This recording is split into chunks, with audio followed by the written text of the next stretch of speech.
namo nga balaan. Niya na usab kami magatuon og dugang sa imong mga pulong pinaagi sa kinabuhi o kasinatian ni Abraham. Tuguti Ginoong Dios nga imo kaming hinluan sa tanan namong mga sala. Aron takos kami sa pagdawat sa imong balaang espiritu nga maghatag namong kaalam.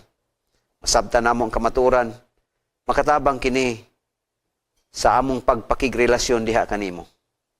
Ilabi na nga mahimo kaming panalangin sa kaluwasan ni Ginoong Hesus ngadto sa uban, pinaagi sa imong paggamit kanamo. Salamat na ikaw mga dungog sa among pagampo ug magapakig-uban kanamong tanan labi na sa among mga listeners kay kini among giampo sa ngalan ni Hesus. Amen. Responding the call. Usa kani ka hinungdanon nga butang sa kinabuhi ni Abraham sa dihang siya mitubag sa tawag sa Dios. Atong natun-an dinhi na si Abraham gitawag sa Dios. Ang Genesis 12:1 nagingon, "Now the Lord had said to Abram, get out of your country, from your family, from your father's house, to the land that I will show you." Mao ni ang tawag sa Dios ngadto kang Abraham. Sa paghawa sa dapit nga iyang gipuy-an, gikan sa iyang puloy-anan, panimalay, gikan sa balay sa iyang amahan, ngadto sa yuta nga gisaad sa Dios nga mahimo niyang panulundon. Now karon nga gabi magtuon kitag tulo ka mga importante nga butang nga gusto na usab nako ibilin mahitungod sa pagtubag ni Abraham sa tawag sa Dios. When Abram responded the call of God. Una nga butang nga gusto nako ibilin niini nga atong pagtuon mao nga sa dihang gitawag si Abraham sa Dios, gitubag kini niya through faithful obedience. Ang pagkamatinud-anon nga pagsunod.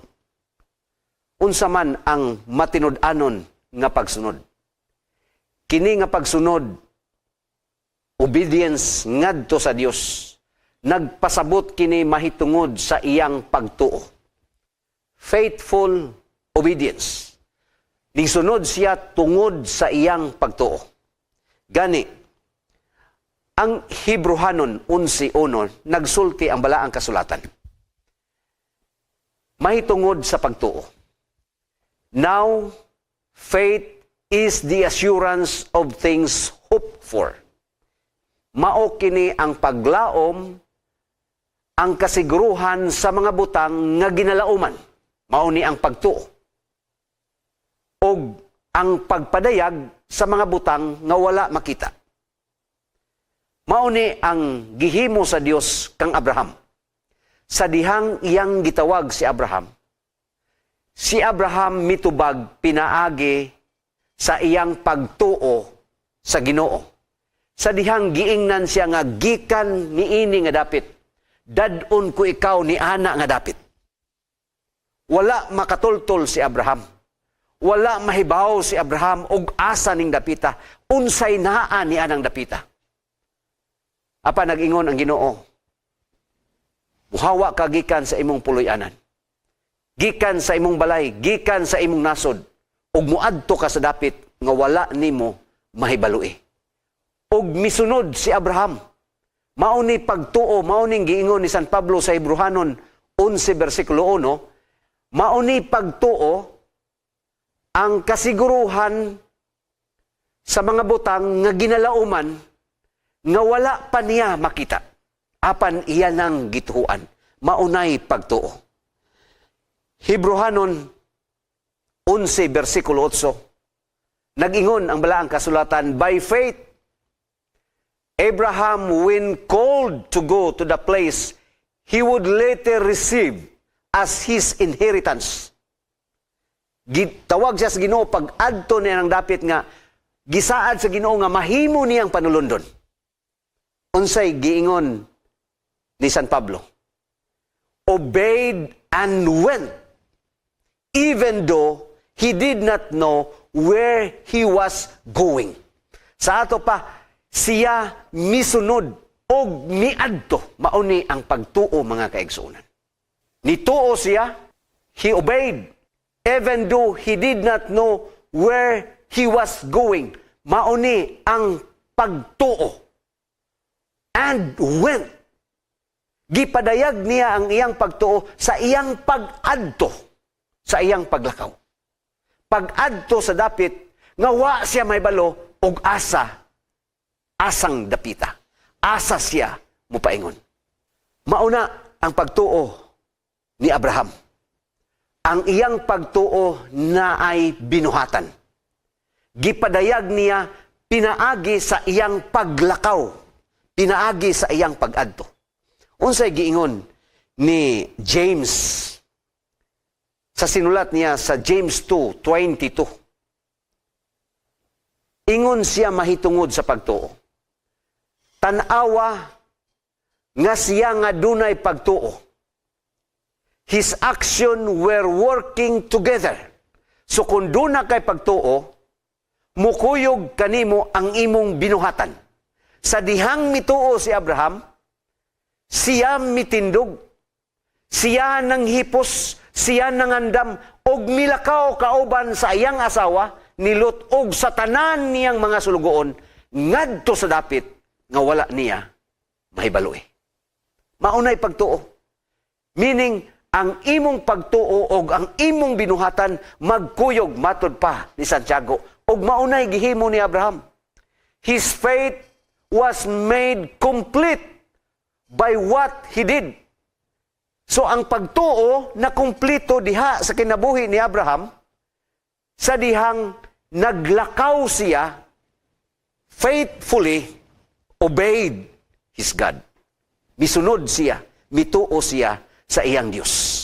Si Santiago nagpadayon sa verse 23. And the scripture was fulfilled that says, kay gi-quote niya ni gikan sa Genesis 15:6. Ingon si Santiago, Abraham believed God, and it was credited to him as righteousness. Sumituo lang siya sa Dios. Og giisip kini sa iyang kaugalingon ingon nga pagkamatarong. He was declared righteous because he believed God. Unsa man ang iyang pagtuo sa atong gitun-an karon nga gabi, naghisgot kini sa pagtuo nga dunay binuhatan. Kay kung moingon lang ka nga, ako nagtuo sa Ginoo, apan dili ka mosunod sa gisulti sa Ginoo kanimo, dili na mao ang tinuod nga pagtuo sama sa pagtuo ni Abraham. Sa dihang mituo siya sa Dios, he faithfully obeyed God. Nisunod siya sa Dios. With faithful obedience, matinud-anon nga pagsunod, pinaagi sa iyang paglakaw o pag-adto ni ining mao nga dapit. Nagingon si Santiago, nagpadayon siya. You see that a person is considered righteous by what they do and not by faith alone.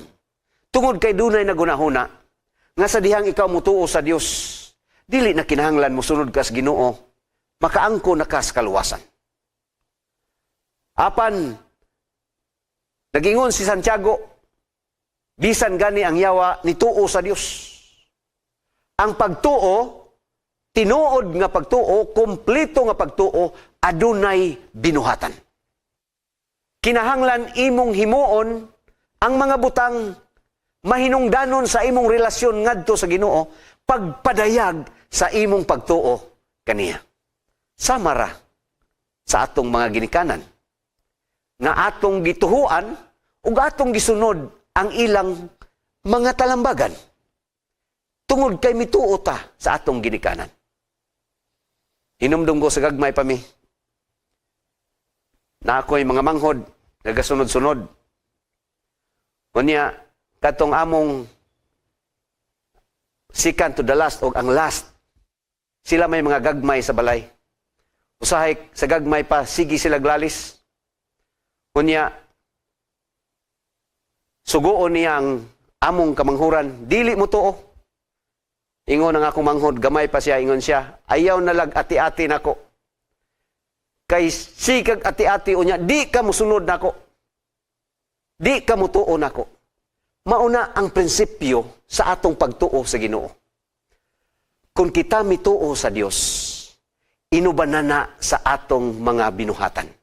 Maunay kumplito nga pagtuo. Kay kung walay binuhatan, dili ka na tinuod nga pagtuo. Mao nga nag-ingon diha sa Hebrehanon 11:8. Baliko na to pagbasa. Pinaagi sa pagtuo ni Abraham. When called to go to the place he would later receive as his inheritance. Obeyed. Klaro na sa Biblia. Mituo siya og milakaw. Mao nang iyang binuhatan. Even though he did not know where he was going. Mao na'y kumplito nga pagtuo. Busa, ang Biblia nagsulti. Genesis 12:4. So Abram departed as the Lord had spoken. Sumibiya siya. Gikan ni ana nga dapit. Og miadto siya sumala sa gisulti sa Dios kaniya. Mauna ang gihimo ni Abraham. And Abraham believed the Lord, and he credited it to him as righteousness. Pagkamatarong. Mao nga he was declared as righteous. Ang pagkamatarong gi-credit, gihatag diha kaniya sa Dios tungod kay siya mi-obey and went. Sumala sa tawag sa Dios.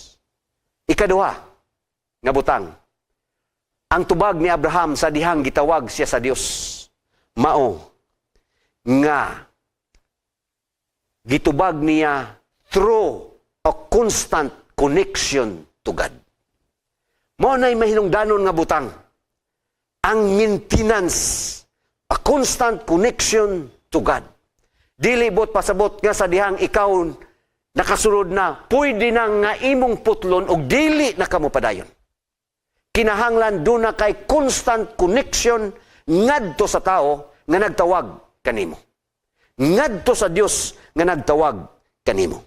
Mauni ang gihimo ni Abraham. Ang verse 18 sa chapter 13 sa Genesis nagsulti. So Abram went to live near the great trees of Mamre at Hebron. Actually, kini nga dapit mga kaigsunan sa Mamre, mauning dapit nga dugay si Abraham nagpuyo ni ining lugara. Unya ni ini nga dapit, where he pitched his tents. Gihimo niya dito, gibutang niya dito ang iyang balong-balong. O dunay importante pagyod nga butang nga iyang gihimo. Diha, mao nga, there he built an altar to the Lord. Naghimo siyag altar para sa iyang Ginoo. Aron mamintinar niya ang walay hunong o walay putol nga koneksyon niya ngadto sa iyang Dios. Mao na importante sa matag sumusunod ni Ginoong Hesus. Ang constant connection ngadto kaniya. Ang nagapadayon nga pakigrelasyon sa Ginoo pinaagi sa atong mga pagampo. Pinaagi sa atong koneksyon diha sa Ginoo. Dili na nisari nga maghimo kitag altar. Aron didto kita muluhod apan ang tanang mga dapit mahimo natong altar sa dihang kita mutawag sa ngalan sa Ginoo. Bisan asa kitang dapita. O dili ni nahitabo sa kinabuhi ni Abraham sa usa lang kadapit. When in fact, sa dihang gitawag sa Ginoo sa chapter 12 sa Genesis, right then, pag-abot niya sa yuta sa Kanaan, sa dihang mihunong siya o nag-put up siya unang tent sa chapter 12. Beside his tent, there he built an altar to the Lord. So naghimo siya og mga altar sa makadaghan na iyang gihimo. Bisan sa iyang paghawa paingon sa Egipto, sa iyang pagbalik, abot niya didto sa sa Bethel, dapit sa Bethel. Didto iyang girepair pag-usab ang altar og misimba siya sa Ginoo. Hangtod ni abot siya sa Mamre. Bisan asa nga dapit ang koneksyon ni Abraham, wala niya putla diha sa Ginoo. Mauna ang iyang pagtubag sa tawag sa Dios. Si Ellen White nagsulti sa gihimo ni Abraham. Nagingon siya, Abraham, the friend of God. Ang higala sa Dios. Sit as a worthy example. Siya ang angayan sa nga atong sundon sa atong pagtuo diha sa Dios. His was a life of prayer. Ganahan ko ani nga statement nga gisulti ni Ellen White. His was a life of prayer. Ang iyang kinabuhi kini sa pagkamay ng puon. Walay panahon nga dili siya magampo, walay adlaw nga dili siya magampo sa Ginoo. Wherever, nag-ingon si Ellen White, wherever he pitched his tent, close beside it was set up his altar.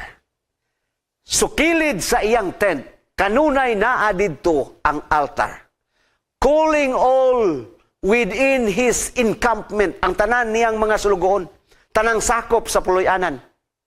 Iyang gitawag tanan to the morning and evening sacrifice. Sa ilang buntagon o gabii nga mga pag-ampo. Kauban ang tanang membro sa iyang puloy-anan, kauban ang iyang mga sulugoon.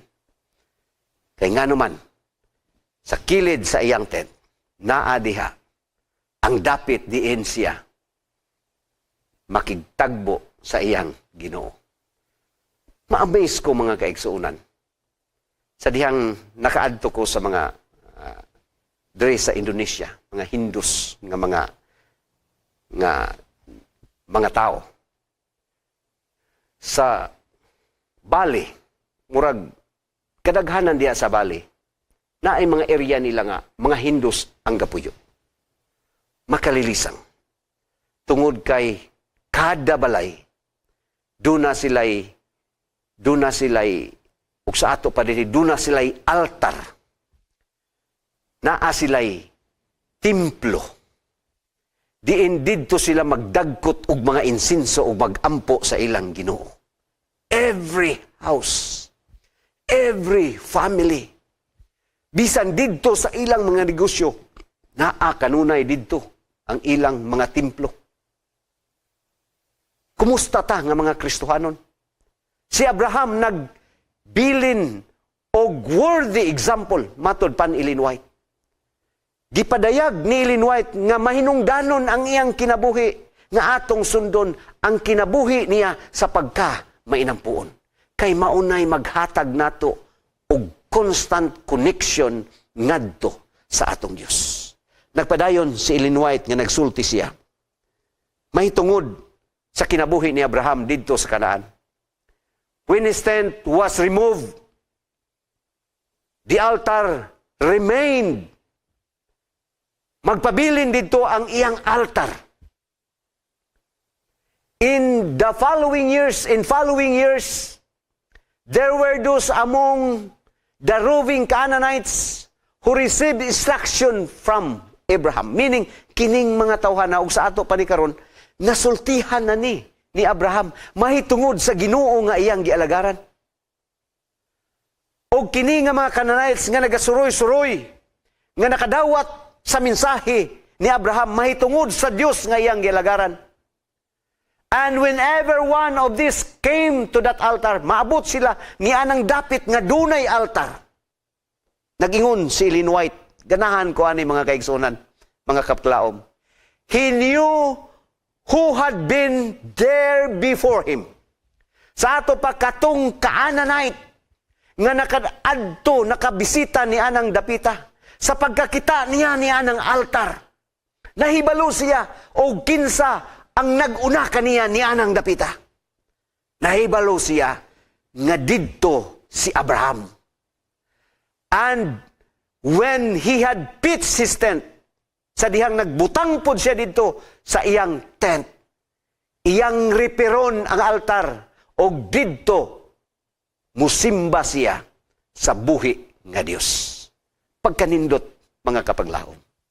Sa kinabuhi ni Abraham, nga nahimong ihimplo niya ng mao nga dapit, nga sa iyang pagpaila sa Ginoo nga iyang gilagaran, pinaagi sa iyang pagkamay ng puon, nakita kini sa daghang mga Canaanites, og ila usab kini gisunod, sila usab misimba sa buhi nga Dios.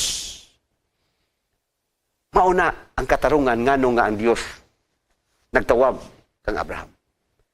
Sa mga karong panahona, siya nagatawag kanimo ug kanako.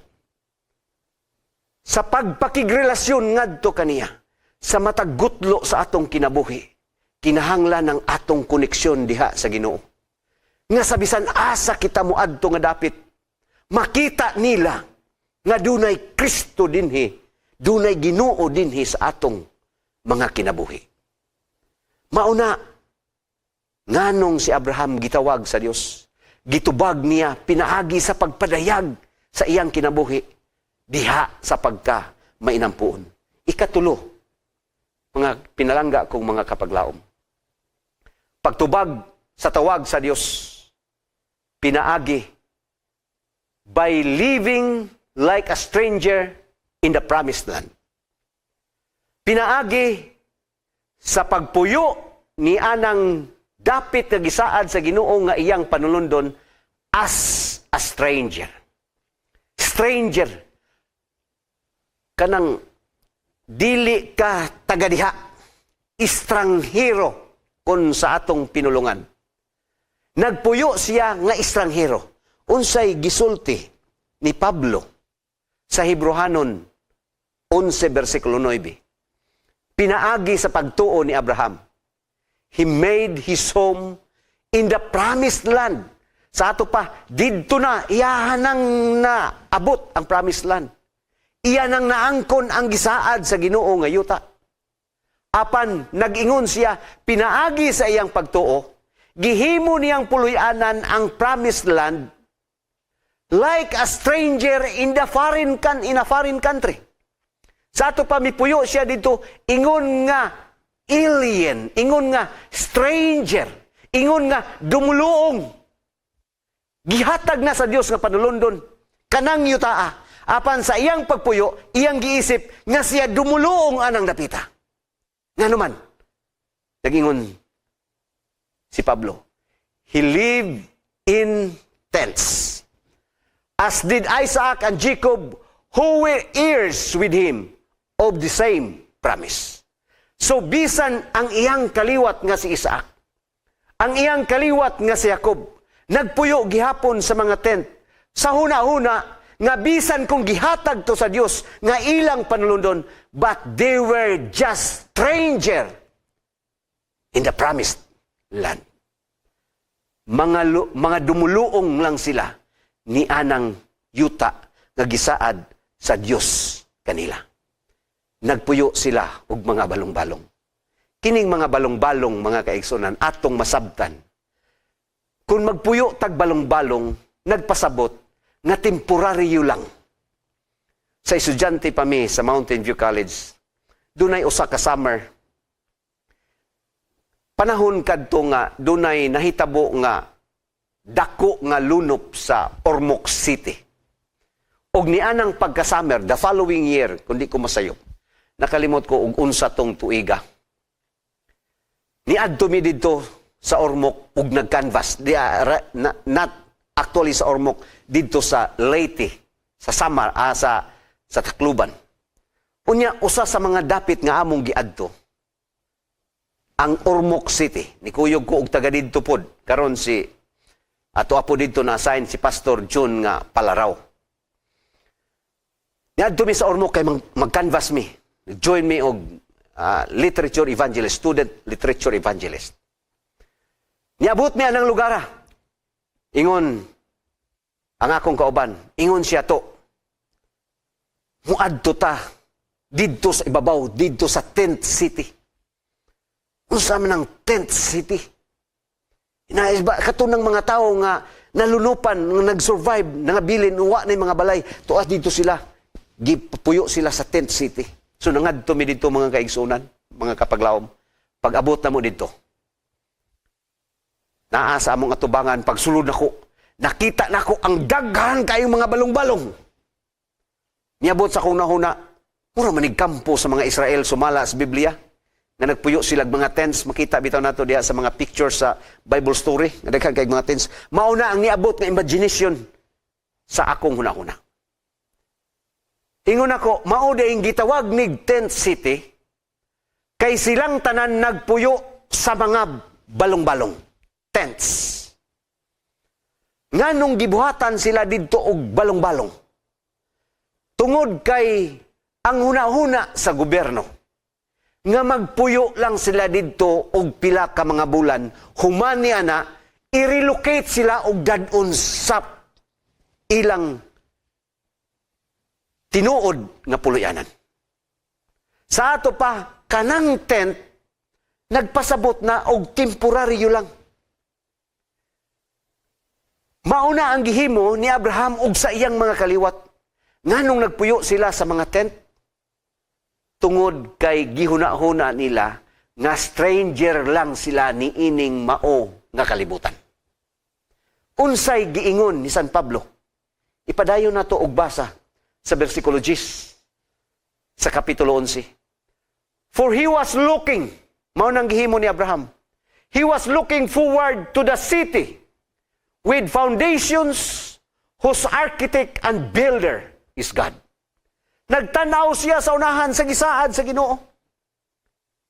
Atong gisgutan dinhi nga ang Dios nagpadayag kang Abraham kung unsa ang mga butang o malabot. Og maunay gitan-aw ni Abraham. He was looking forward to that city nga gi-promise sa Ginoo. Og kana nga syudad imong maangkon tungod kay dunay Mesiyas nga moanhi sa kalibutan, maghalad sa iyang kinabuhi aron pagpasaylo sa inyong mga sala, aron kamo makapuyo pag-usab sa paraiso sa Dios. Maunay gitan-aw ni Abraham ang gisaad sa Ginoo nga paraiso. He was looking forward to the city with foundations whose architect and builder is God. Ang magtutukod mao ang Dios. Og kining atong mga heroes of faith dinhi sa Biblia naghupot niini nga paglaom. Sa bersikulo 13 nagingon, all these people were still living by faith when they died. Meaning, gipakamatyan nila ang ilang pagtuo. Gigunitan nila ang ilang pagtuo hangtod sa ilang kamatayon. Gani, nagingon si Pablo, they did not receive the things promised. Wa nila madawat. Nga naman, wala pa gani maabot ang Mesiyas kalibutan nga si Ginoong Hesus. Wala pa matao si Ginoong Hesus. Niining panahona, apan nagpakamatay sila kay nakita nila sa unahan ang gisaad sa Ginoo nga mao ang gingharian sa Dios. They only saw them and welcome them from a distance. So ilang gi-welcome, ilang nakita sa layo. Admitting, mao ni ang ganahan nako mga kaigsunan. Admitting that they were foreigners and strangers on earth. Mauna ang ilang gidawat. Nahibalo sila nga dinhis kalibutan temporaryo lang ang ilang pagpuyo. Dili na kinahanglan nga maghimo sila mga balay nga dagko didto sa yuta nga gisaad sa Dios nga ilang panlundon. Kay kana nag-ilustrar lamang sa usa ka matahom nga dapit nga giandam sa Dios nga mao ang iyang gingharian, ang iyang paraiso. Mauna kining mga tawhana namatay nga nagatuo nga ilang maangkon kana sa panahon nga mubalik na ang Mesiyas sa kalibutan. Sa panahon nga matao si Ginoong Hesus, human siya magantos og magpakamatay, mabanhaw siya og mukayab dito sa langit og mubalik sa unang higayon aron sa pagkuha sa iyang mga katawan. Sa samang paagi, mga pinalangga kong mga kapaglaom, kitang tanan, mga langyaw lang ni ining mao nga kalibutan. Mga langyaw lang ni ining mao nga kalibutan. Dili ni mao ang atong puloy-anan. Kung ang mga Israelhanon nagalantaw, nga mahibalik sila, gikan sa ilang pagkaulipon sa Ehipto, ngadto sa yuta nga gisaad sa Dios nga mahimo nilang panundon, ang yutan-on nga Kanaan. When in fact, bisan ang mga patriarka, si Jose, sa dihang namatay siya, before sa iyang kamatayon, iyang gipasaad ang iyang mga kaliwat, nga kun sila daduna sa Dios sa yuta nga gisaad nga mahimo nilang panlundon, kinahanglan nga ilang bitbiton ang iyang bukog ug dadun didto. Og sa dihang miabot si Moses og iyang gikuha ang mga Israelhanon, wala nila gikalimtan o gibitbit ni Moses ang bukog ni Jose o gidala didto sa Kanaan nga mao ang ilang panulundon. Apan bisan pa kung nahimo na nilang panulundon, nahibalo sila nga ang ilang kinabuhi niya na nga dapit, temporaryo lang ang ilang pagpuyo. Kay dunay giandam ang Ginoo nga mas nindot nga puloy-anan nga mao ang langit. Walay usa nato dinhi nga mulungtad sa kalibutan, mga pinalangga kong mga kapaglaom. Pandili sa kumuingon, nga dili na mahinungdanon nga magtukod mog nindot nga balay. Upalit mog nindot nga sakinan, kay nagpaabot mo sa pagbalik sa Ginoo. Ang gusto nga mensahe nga akong ipaabot kaninyo, nga atong hinumduman, nga kitang tanan mga dumuluong lamang ni ini nga yuta. Tungod kay dili ni mao ang atong puloy-anan. Nag-andam ang Dios og puloy-anan alang kanatong tanan. Og iya kanang gipasundayag pinaagi sa pagkinabuhi ni Abraham, kung unsa ang iyang pagpangandam sa paghandom og nga siya makaabot niya ng yuta nga gisaad sa Dios ni anang syudad nga ang magtutukod mao ang Dios. Mao na ang iyang gihandom. Bisan ko nagpuyo tag nindot nga mga balay, siguro naka-acquire tag nindot nga mga sakyanan, nakapalit tag daghang mga yuta, unsa may mga kabtangan nga atong naangkon. Kanang tanan atong ididikar alang sa bulaton sa Dios. Si Abraham gipanalanginan sa daghang mga butang nga atong mesgutan sa sunod. Gihatag sa Dios ang daghang panalangin.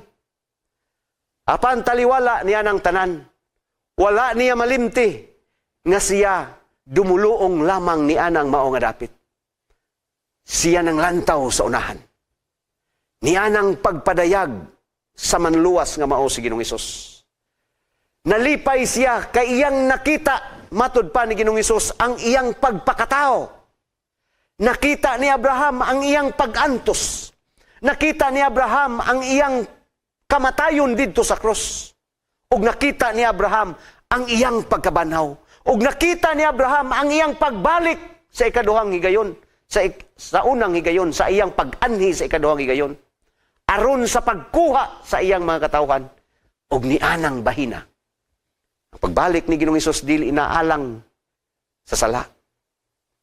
Dili naarang sa pagpasaylo sa sala. Apan mubalik siya nga atong gipaabot alang sa pagluwas sa mga patarong. Mauna ning takna nga gipaabot sumala sa Hebrehanon 11. Mauning takna nga gipaabot ni ining mga tao nga nagpakamatay sa ilang pagtuo. Sa ilang paglaom. Nga kung mubalik na si Ginoong Hesus diha sa kapanganuran, mauning panahon nga iyang bangunon ang tanan nga nangamatay diha, nga nagpaabot sa iyang pagbalik. Bisan kun wala pa si Ginoong Hesus na tao ug namatay sa ilang panahon, apan nagahandom sila ni ining pagpadayag sa anak sa Dios dinhis kalibutan, kay mauni ang naghatag kanilag paglaom nga nagpabilin sila sa ilang pagtuo diha sa Ginoo tungod sa saad sa kinabuhing dayon nga ilang maangkon sa pagbalik ni Ginoong Hesus. Nang hinaot ko, mga kapaglaom, nga niini nga gabi ang kasinatian, ang sugilanon ni Abraham, maghatag kanato og kadasig. Sama nga sila nagpakamatay sa ilang pagtuo, sa pagpaabot sa ilang manluluwas, sa samang paagi. Karon nga atong nasabtan, ug atong nasayran nga mubalik si Ginoong Hesus alang kanato. Sama kang Abraham. Sama sa iyang mga kaliwat. Sama sa mga heroes of faith. Huptan nato ang pagtuo. Atong tubagon ang tawag sa Dios. Pinaagi sa atong pagkinabuhi nga matinud-anon nga pagsunod diha sa Dios. Pinaagi sa atong constant nga connection ngadto sa Dios. Pinaagi sa pagdawat nga magpuyo kita niini nga dapit sama sa usa ka dumuluong kay naghandom kita og puloy-anan nga giandam sa Dios didto sa langit. Ang Dios magpanalangin kanato niining takna. Akong gihangyo ang tanan, atong iduko ang atong mga ulo lang sa pagampo. Amahan nga balaan. Malipayon ang among kasing-kasing sa mensahe gikan sa kinabuhi ni Abraham. Nagapahinumdum sa dako nga paglaom nga among maangkon. Diha sa imong pagbalik. Diha sa gingharian nga imong giandam alang sa tanan nga higugma sa imong pagpadayag. Maunang butang nga si Abraham ug ang iyang mga kaliwat nagpabilin sa ilang pagtuo hangtod sa ilang kamatayon. Tungod kay nang lantaw sila ni anang syudad, diin ang magtutukod, mao ang Dios. Tabangi ang matago sa kanamo, nga mauusab ka na ang magpabilin sa among mga kasing-kasing. Mahimo namong inspirasyon ang pagpaabot sa duol ni mga pagbalik. Tungod kay among maangkon ni anang panahon na. Dili lang ang pagpuyo sa imong gingharian, sa syudad nga gitukod sa Dios, apan labaw sa tanan, ang pagpuyo kauban sa among manluwas nga si Ginoong Hesus sa walay katapusan. Salamat sa imong pagtubag. Kini among giampo sa bililhon nga ngalan ni Hesus nga among manluwas. Amen.